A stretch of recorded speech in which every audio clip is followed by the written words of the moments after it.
Hello નમસ્કાર વિદ્યાર્થી મિત્રો જિલ્લા શિક્ષણ સમિતિ દ્વિતીય સત્રાંત પરીક્ષા 2025 ધોરણ 7 વિષય વિજ્ઞાન તારીખ 21/4/2025 તો મિત્રો ધોરણ 7 વિષય વિજ્ઞાનના પેપરનું સંપૂર્ણ સોલ્યુશન આ વિડીયોની અંદર આપણે જોઈએ।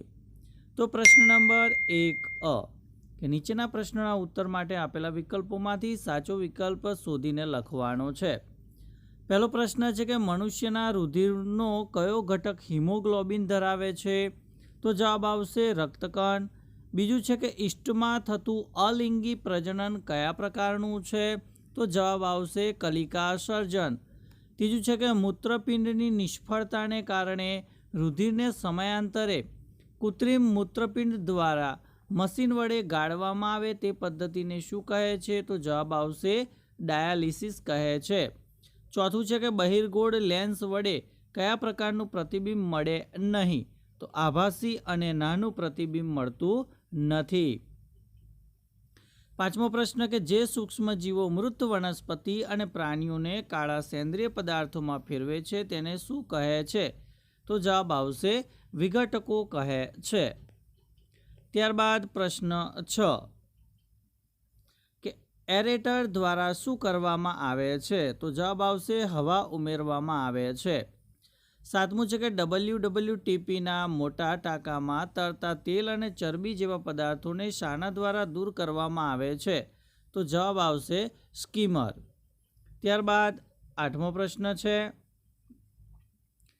એક બસ અચળ ઝડપે 20 મિનિટમાં 15 કિમી અંતર કાપે છે તો તે સમયે તેની ઝડપ કેટલી છે? તો જવાબ આવશે 45 કિલોમીટર પ્રતિ કલાક।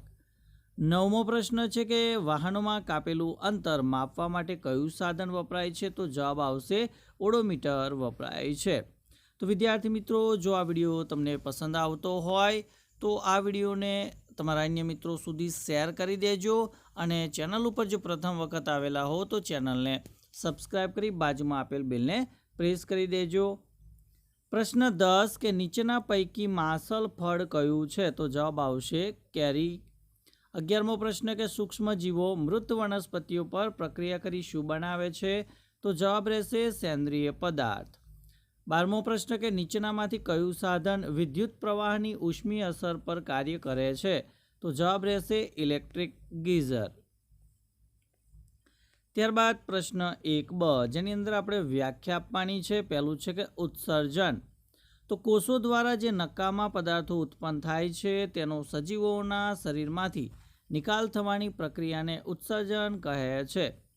બીજું છે પરાગનયન, તો પુષ્પની પરાગરજનું સ્ત્રી કેસરના પરાગાસન તરફ ના વહનને પરાગનયન કહે છે।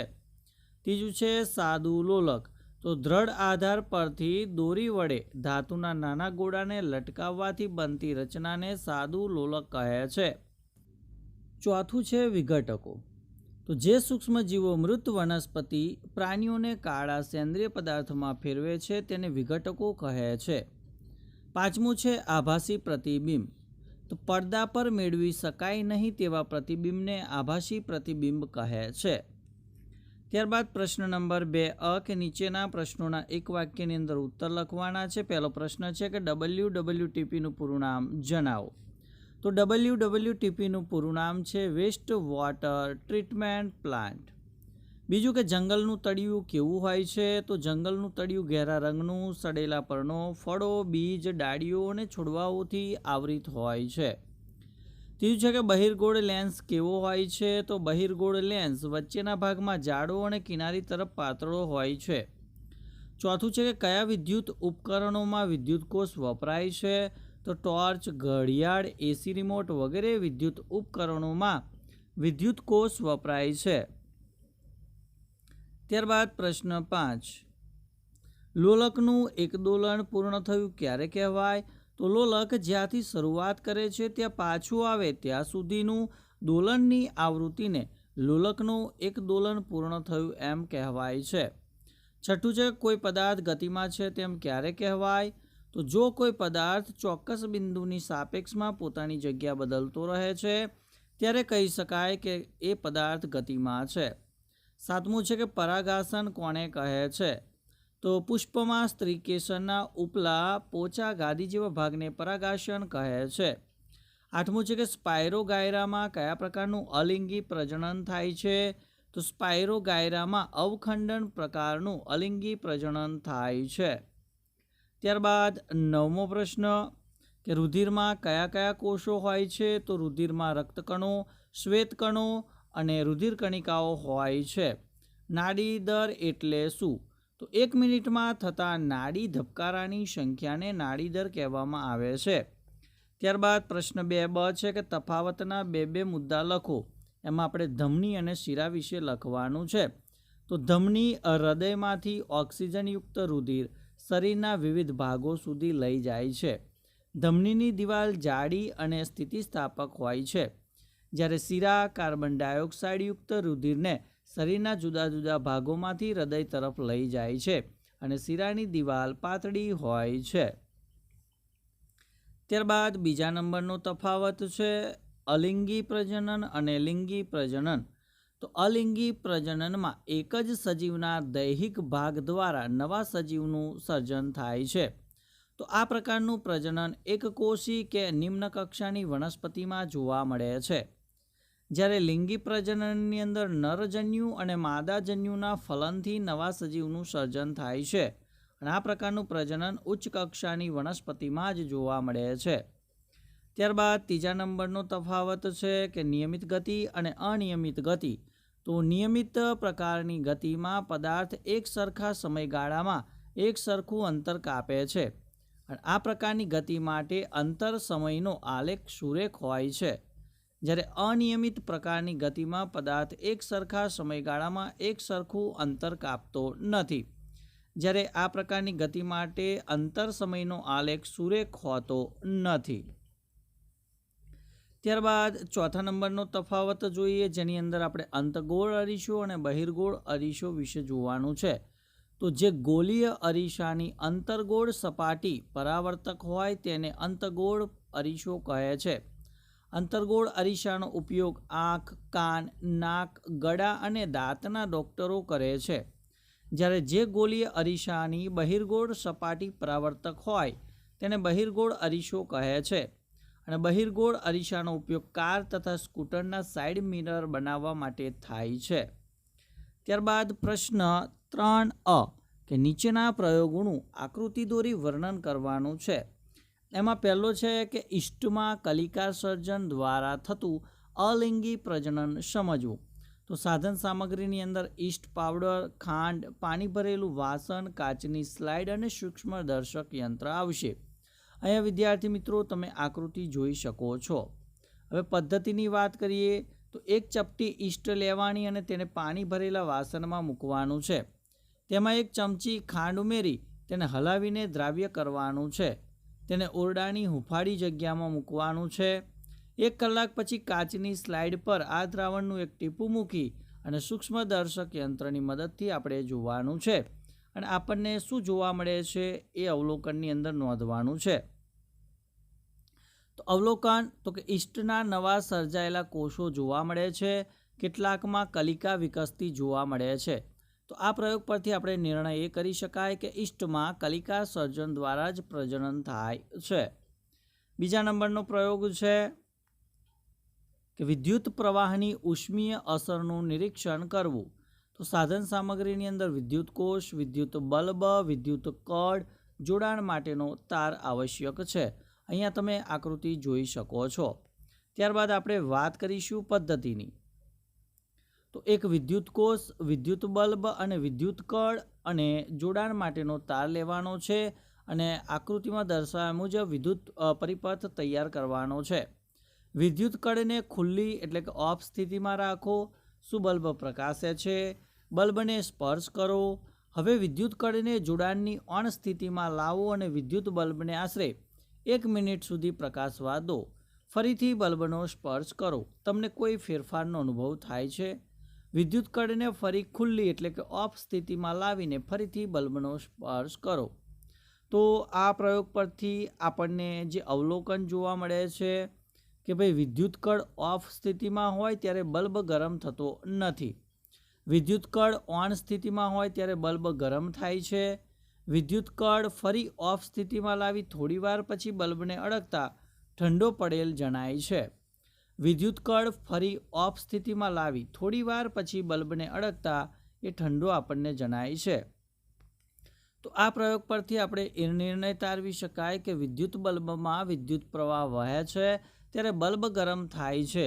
આ વિદ્યુત પ્રવાહની ઉષ્મીય અસરને લીધે બને છે. ત્રીજા નંબરનો પ્રયોગ છે કે પ્રિઝમ વડે થતું પ્રકાશનું વિભાજન દર્શાવવું. તો અહીંયા સાધન સામગ્રીની અંદર પ્રિઝમ અને પડદાની જરૂર પડશે. આકૃતિ તમે અહીંયા જોઈ શકો છો. સાથે સાથે તમે અહીંયા જે એની પદ્ધતિ છે એ પદ્ધતિ પણ જોઈ શકો છો, અવલોકન પણ જોઈ શકો છો અને નિર્ણય શું આવશે એ પણ તમે અહીંયા જોઈ શકો છો. હવે આપણે વાત કરીશું પ્રશ્ન 3બ કે વૈજ્ઞાનિક કારણો આપી સમજાવવાના છે કે શરીરના કોઈપણ ભાગ પર ઘા પડતા તેમાંથી વહેતું રુધિર થોડી વારમાં બંધ થઈ જાય છે. તો એનો જવાબ જોઈએ તો શરીરના કોઈપણ ભાગ પર ઘા પડતા તેમાંથી રુધિર વહેવા માંડે છે અને રુધિર હવાના સંપર્કમાં આવતા ગંઠાઈ જવાની કુદરતી પ્રક્રિયા શરૂ થઈ જાય છે. આ પ્રક્રિયા થવા માટે રુધિરરસનું ખાસ પ્રોટીન અને રુધિર કણિકાઓ અગત્યનો ભાગ ભજવે છે. આથી ઘા પર તાતણાનો સ્તર જામે છે. આમ રુધિર ગંઠાઈ જવાના ગુણને લીધે ઘામાંથી વહેતું રુધિર થોડી વારમાં જ બંધ થઈ જાય છે. બીજું છે કે પવન દ્વારા પરાગનયન થતું હોય તેવા પુષ્પમાં પરાગરજ હલકી અને પુષ્કળ સંખ્યામાં ઉત્પન્ન થાય છે. તો પવન દ્વારા થતા પરાગનયનમાં પુષ્પોની પરાગરજ હવામાં ઉડી શકે તે માટે હલકી હોવી જરૂરી છે. વળી પવન દ્વારા ઉડેલી બધી જ પરાગરજ પરાગાસન પર પડે તેમ બને નહીં. આમાં ઘણી બધી પરાગરજ નકામી જાય છે. આ કારણે પવન દ્વારા પરાગનયન સફળતાપૂર્વક થાય તે માટે પુષ્પોમાં પરાગરજ હલકી અને પુષ્કળ સંખ્યામાં ઉત્પન્ન થાય છે. ત્યારબાદ ત્રીજા નંબરનું કારણ છે કે વાહનોમાં સાઇડ ગ્લાસ તરીકે બહિર્ગોળ અરીસાનો ઉપયોગ થાય છે. તો મિત્રો અહીંયાનો જવાબ પણ જોઈ શકો છો. ચોથો પ્રશ્ન છે કે સારવાર ન પામેલ માનવ મળ એ સ્વાસ્થ્ય માટે હાનિકારક છે. તો એનો પણ અહીંયા તમે જવાબ નિહાળી શકો છો. ત્યારબાદ પ્રશ્ન 4 છે કે આપેલા પ્રશ્નોના મુદ્દાસર ઉત્તર લખવાના છે. પહેલો પ્રશ્ન છે કે રુધિરવાહિનીના પ્રકાર જણાવી દરેક વિશે ટૂંકમાં સમજ આપવાની છે. તો અહીંયા તમે રુધિરવાહિનીના જે પ્રકાર છે ધમની, શિરા અને કેશિકાઓ, તો એના વિશે તમે અહીંયા સવિસ્તર જવાબ જોઈ શકો છો. ત્યારબાદ બીજા નંબરનો જે પ્રશ્ન છે કે પરાગનયનના પ્રકાર આકૃતિ દોરી સમજાવવાના છે. તો પરાગનયનના 2 પ્રકાર છે, સ્વપરાગનયન અને પરપરાગનયન. તો અહીંયા સ્વપરાગનયનની આકૃતિ અને પરપરાગનયનની આકૃતિ પણ તમે અહીંયા જોઈ શકો છો અને એના વિશે સમજ પણ તમે અહીંયા નિહાળી શકો છો. તમે સ્ક્રીનશોટ પણ લઈ શકો છો. ત્યારબાદ પ્રશ્ન 3 છે કે જંગલોની ઉપયોગિતા સમજાવો. તો વિદ્યાર્થી મિત્રો એનો પણ જવાબ તમે અહીંયા જોઈ શકો છો કે જંગલો આપણા માટે કેટલા ઉપયોગી છે. ત્યારબાદ પ્રશ્ન 4બ કે નીચેના પ્રશ્નોના ટૂંકમાં ઉત્તર લખવાના છે કે જો રુધિરમાં રુધિર કણિકાઓ ન હોય તો શું થાય. તો એનો પણ જવાબ તમે અહીંયા નિહાળી શકો છો. ત્યારબાદ બીજો પ્રશ્ન છે કે રુધિરના ઘટકો જણાવી તે દરેકના કાર્ય લખો. તો તમે અહીંયા રુધિરના ઘટકો જોઈ શકો છો કે પહેલું છે રુધિર રસ. એનું કામ છે કે તે શરીરમાં પોષક દ્રવ્યોનું વહન કરે છે. બીજું છે રક્તકણો, તો તે શરીરના કોષોમાં ઓક્સિજન પહોંચાડે છે. ત્રીજું છે શ્વેતકણો, તે શરીરનું રોગ સામે રક્ષણ કરે છે. અને રુધિર કણિકાઓ તો રુધિરને ગંઠાઈ જવાની ક્રિયામાં મદદ કરે છે.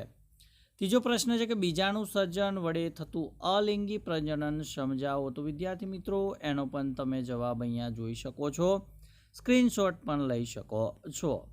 ત્યારબાદ ચોથો પ્રશ્ન છે કે એકલિંગી પુષ્પો અને દ્વિલિંગી પુષ્પો એટલે શું, ઉદાહરણ આપી સમજાવો. તો એની જે વ્યાખ્યાઓ છે અને એની સાથે સાથે એના ઉદાહરણ પણ તમે અહીંયા જોઈ શકો છો કે આપેલા છે. ત્યારબાદ પાંચમો પ્રશ્ન છે કે અંતર સમયના આલેખના ઉપયોગો લખો. તો મિત્રો એનો પણ તમે જવાબ અહીંયા નિહાળી શકો છો. આ મુજબ આપણે જવાબ લખવાનો રહેતો હોય છે. ત્યારબાદ પ્રશ્ન 5 કે નીચેના પ્રશ્નોના ટૂંકમાં ઉત્તર લખો. પહેલો પ્રશ્ન તમે જોઈ શકો છો કે જ્યારે તારમાં વિદ્યુત પ્રવાહ ચાલુ કરવામાં આવે છે ત્યારે તેની નજીકમાં રહેલી હોકાયંત્રની સોય તેની ઉત્તર દક્ષિણ દિશામાંથી આવર્તન પામે છે. તો આ સમજાવો. તો અહીંયા એનો જવાબ પણ તમે જોઈ શકો છો. આ મુજબ એનો જવાબ તમારે લખી દેવાનો છે. ત્યારબાદ સમતલ અરીસા વડે મળતા પ્રતિબિંબની લાક્ષણિકતાઓ સમજાવો. તો સમતલ અરીસા વડે જે પ્રતિબિંબ મળે છે એની લાક્ષણિકતાઓ પણ તમે અહીંયા જોઈ શકો છો. ત્યારબાદ ત્રીજો પ્રશ્ન છે કે અંતર્ગોળ અરીસાના ઉપયોગો જણાવો. તો એના ઉપયોગો પણ તમે અહીંયા જોઈ શકો છો કે ભાઈ અંતર્ગોળ અરીસાનો ઉપયોગ શો કરવામાં આવે છે. ચોથો પ્રશ્ન છે કે જંગલમાં રહેતા પ્રાણીઓ તેની વૃદ્ધિ અને પુનર્સર્જન માટે તેની મદદ કરે છે.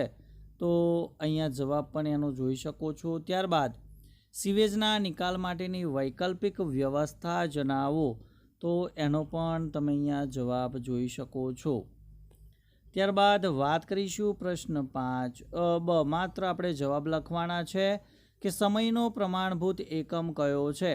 તો સમયનો પ્રમાણભૂત એકમ સેકન્ડ છે. બીજું કે કયા બેક્ટેરિયા ટાઇફોઇડનો રોગ થવા માટે જવાબદાર છે. તો સાલ્મોનેલા ટાઇફી નામના જે બેક્ટેરિયા છે એ ટાઇફોઇડનો રોગ થવા માટે જવાબદાર બેક્ટેરિયા ગણાય છે. ત્રીજું છે કે મૃત પ્રાણીઓને ખાનારા 2 પ્રાણીઓના નામ લખો. તો એની અંદર આપણે શિયાળ અને પક્ષી તરીકે ગીધનો સમાવેશ કરી શકાય.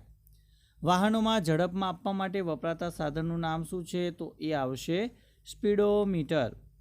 અને અંતિમ પ્રશ્ન છે 5 કે નીચેના વિધાન ખરા છે કે ખોટા એ જણાવો. તો પહેલો પ્રશ્ન છે કે દોડતા ખેલાડીના હાથની ગતિ વર્તુળાકાર ગતિ છે. તો આ વિધાન ખોટું છે.